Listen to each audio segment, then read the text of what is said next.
Welcome back to Tokyo on Fire. Shinzo Abe, Prime Minister of Japan, reshuffled his cabinet yesterday. It was a pretty big deal. More than 50% new positions. Well, we saw that there had to be some kind of reshuffle because they had an election. They had the House of Councilors election. There'd be new people that some people lost. In fact, 2 sitting cabinet members lost their seats and thus are out of the Diet entirely.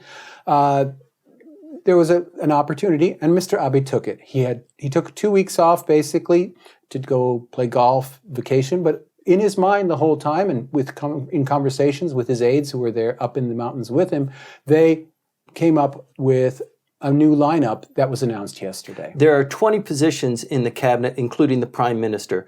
As he's choosing, he's got 19 posts to fill.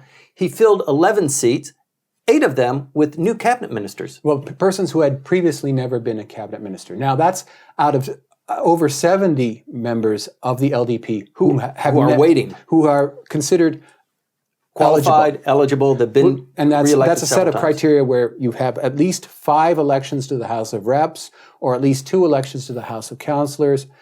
You've been waiting for several years. You deserve your turn. You deserve to get into the cabinet. As a consequence, he only served a small minority, only just over 10% of the persons who are eligible. And working through that backlog looks more and more remote. Well, they can't really do it. I mean, the LDP fell out of power, and that's what created the backlog in the first place, isn't it? It created a major backlog. There was always a backlog. There were always a few people who, after 8 elections, 9 elections, still had not gotten into the cabinet ever. And it became an embarrassment, and eventually they'd be picked for one. But this backlog of persons with more than 5 elections did explode during the 3 years that the DPJ was in power because there were no LDP ministers. And as Mr. Abe, as we've noted previously, kept a very, very stable group of ministers for his first 3 years, that backlog only grew because the number of people, another national election took place, so another group of persons went above the 5 election limit. He has to address this, or so we thought. Right. Because the picks that were made, at least in my opinion, had very little to do with serving the members of the LDP. And instead, it's very much serving the members of Mr. Abe's own faction and the people who are closest to him. Well, isn't that indicative of what he's trying to do? I mean, isn't this really the launch of him reasserting his presidency for the next time around? Because his presidency comes up in, less than 15 months? It comes up in 2018, yes. But I was really shocked when I saw the list yesterday. Of course, they were hinting about it, but as the names of persons came up, I was simply found myself screaming every time. I said, no, you can't do that. You have to open up spaces for the other factions. You have to open up spaces for persons who have never been cabinet members. You cannot retain so many people. And yet, the cabinet that was released is remarkable for the core finance ministry and Ministry of Foreign Affairs remaining in the same hands. No turnover there in those major ministries. A number of seats remain the same, including infrastructure, which is again given to the Komeito. That aspect of it shook me, but then the number of Abe proteges who are now going to be ministers, who are ministers as of this morning, is simply flabbergasting. For those of us that read the tea leaves, though, this is really important, though. Doesn't it tell you really that the Prime Minister is gearing up for something? I mean, the cabinet is just the cabinet. It might last 6 months. There might be a snap election. We go into another cabinet reshuffle. It's possible. There is the current Diet session, the current term of the House of Representatives is 2018. We're looking at a confluence of possible events that might lead him to call a snap election. But nevertheless, when we were discussing this before the House of Councilors election, and even after the House of Councilors election, my sense was, okay, he's been putting off sharing the wealth with the other members of the LDP. Now he's going to do so. Not at all. A restricted number of new faces, a very much, his faction, the Hosoda faction, has 7 seats.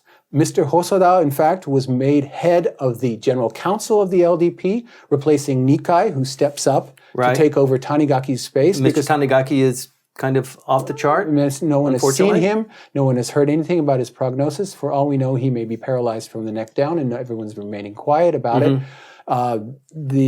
That transition also took place in the Secretariat, and the Hosoda faction received 7 cabinet seats and one of the Sanyaku positions, one of the 3 main positions.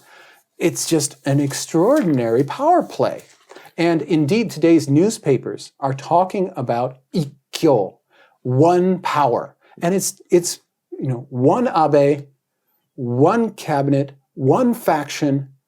And you're saying there is no pushback anywhere. There are no rivals within the party, there's no opposition, and the national government is supreme. And inside the national government, the ministries are becoming pygmies as compared to the Kante. Oh, that's been going on for a long time, though, hasn't it? But in this case, the Abe administration seems to be pushing it very hard. He has appointed to 2 very important posts, the Ministry of Defense and to METI, the Ministry of Economics, Trade and Industry, 2 persons whom I refer to as Abe sycophants. Not Abe proteges, not Obi cronies, sycophants, people who walk 2 spaces behind him and worship the ground that he walks on. Absolutely, they were rewarded for pulling, that kind of wagon for them. That's right. But what that tells me is that first of all, Inada Tomomi, circling the wagons, who has been made Minister of the Defense Ministry, is, everybody around the world is talking about her nationalist and revisionist views. But also she has very little in the way of a resume having to do with defense. Why is she Minister of Defense? What is the message that that's supposed to tell me? Well, it's telling me that the Kante is in charge of the Defense Ministry. The same holds true at METI. Mr. Seko is a communications MS master's degree holder, and one of my great bugbears. He has nothing to do with the Ministry of Economics. He has no economics background. He has no industrial background. He has nothing. We'll fill that in later. But the thing is, that sends that immediate message. And wow, I mean, yes, loyalty matters, but to give away ministries and just tells me that the Kante is in command, the Kante is in control, the expertise that the ministries may have, we don't care. Okay, but I tell you what, my sense is that Ishiba is really gearing up to make his play for the Prime Minister's position when the Prime Minister's position rolls to a close. Okay, we have to step back a second. We have Kishida Fumio, who's remained the Minister of Foreign Affairs, and he's seen as one of the possible, likely successors to Abe. And Ishiba is seen as the other. And the 2 of them have gone on different paths. Kishida has stayed in the cabinet. Ishiba has said, thank you very much. It was nice. I'm going to go out. I don't need those handcuffs to be geared towards following your lead. I'm going to go a little bit independent, not quite off the reservation, but I'm not in the cabinet. I have a free rein. And that's going to be asking a question about the internal dynamics of the LDP. Is the LDP a coalition of various forces, or is it truly now an organized party with a single pole, the Prime Minister, the President of the party, and everyone rotates around it? The Kishida model indicates that that's what he sees. Ishiba is going to be trying to, I guess, revive the struggle of the factions so that he can be the central whole position of an alternative. We used to have in the LDP the mainstream and the anti-mainstream groups. Now it's all around Abe, all around the Kante. And agreed. Of course, behind him is Suga Yoshihide, who was, again, reappointed, even though he's been hemming and hawing, I don't know if I can continue, this is so hard. He's the longest-serving chief cabinet secretary in history, and he's been reappointed.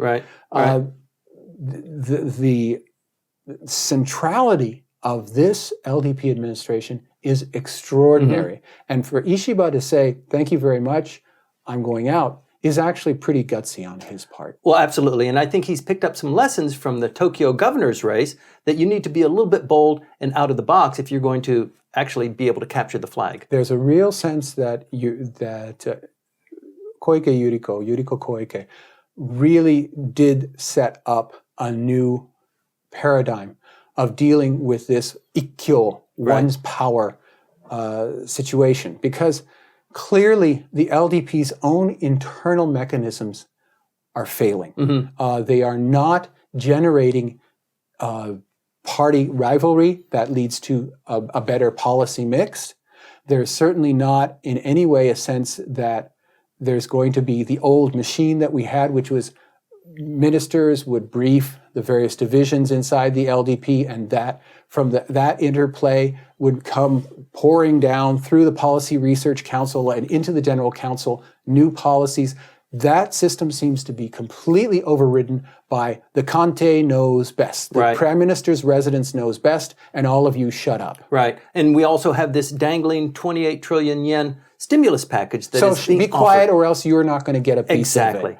Yeah. This ability to centralize power is ahistorical. It's not something we've seen before, and we really don't know what the consequences will be. The Prime Minister has 2 terms of office, 3 years each term. The second term is coming to a close in less than 15 months. He can't serve 3 terms unless they change the articles. They may change the basic bylaws of the LDP. It doesn't take a lot to do it.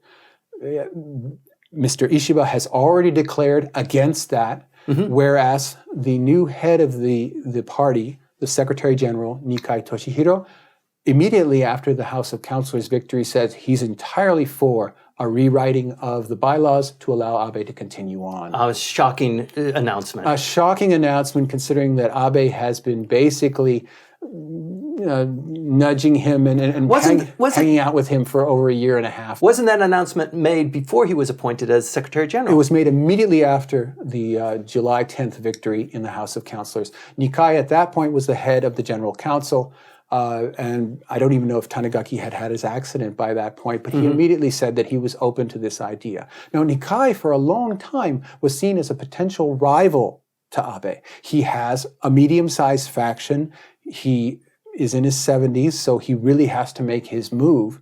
And whereas the Seiwakai is an anti-China faction, Nikai is the pro-China side of the LDP and has very extensive contacts with the high leadership and will clearly be traveling to Beijing and to Shanghai as Mr. Abe's personal representative now that they have become buddy-buddies. For a long time, they weren't buddy-buddies at all. Right. Of the cabinet ministers that are now holding office, frequently when the problems come up, it's usually with money or girls or some sort of thing like that. Well, there are girls. Wait.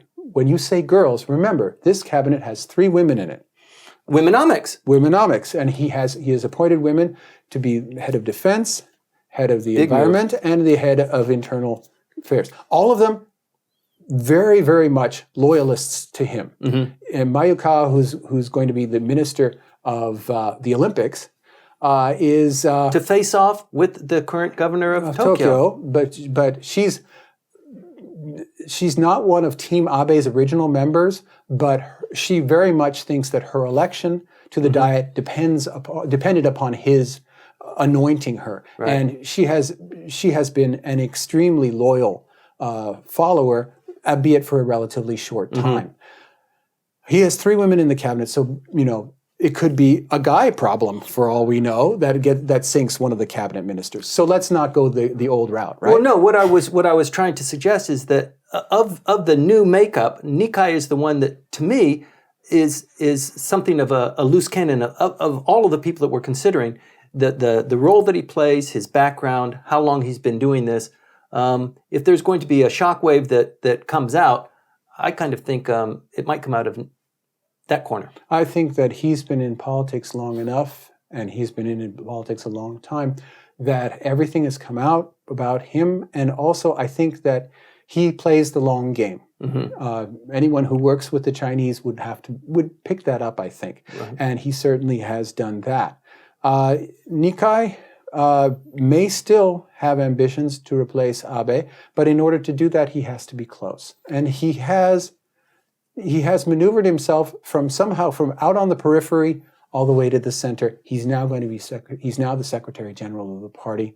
It means he's going to be in charge of, yes, elections, but more importantly, in terms of selection of candidates for the next House of Reps election. You know, the dynamic between Ishiba and the current governor of Tokyo is an interesting one, and a dynamic that I think we need to keep our eyes on. Well, she certainly supported him when he made his minor challenge against Abe when Abe first came up for re-election as the president of the party.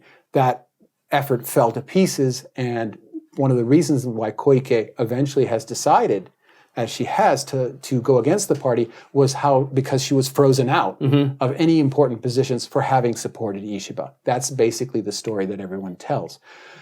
We'll see whether there's going to be a Tokyo anti-Abe axis that somehow evolves out of what is otherwise a depressingly unified LDP and a depressingly unified government. What a fascinating discussion. Please stay tuned. We're going to continue to follow the development of the new cabinet announced by Prime Minister Shinzo Abe yesterday.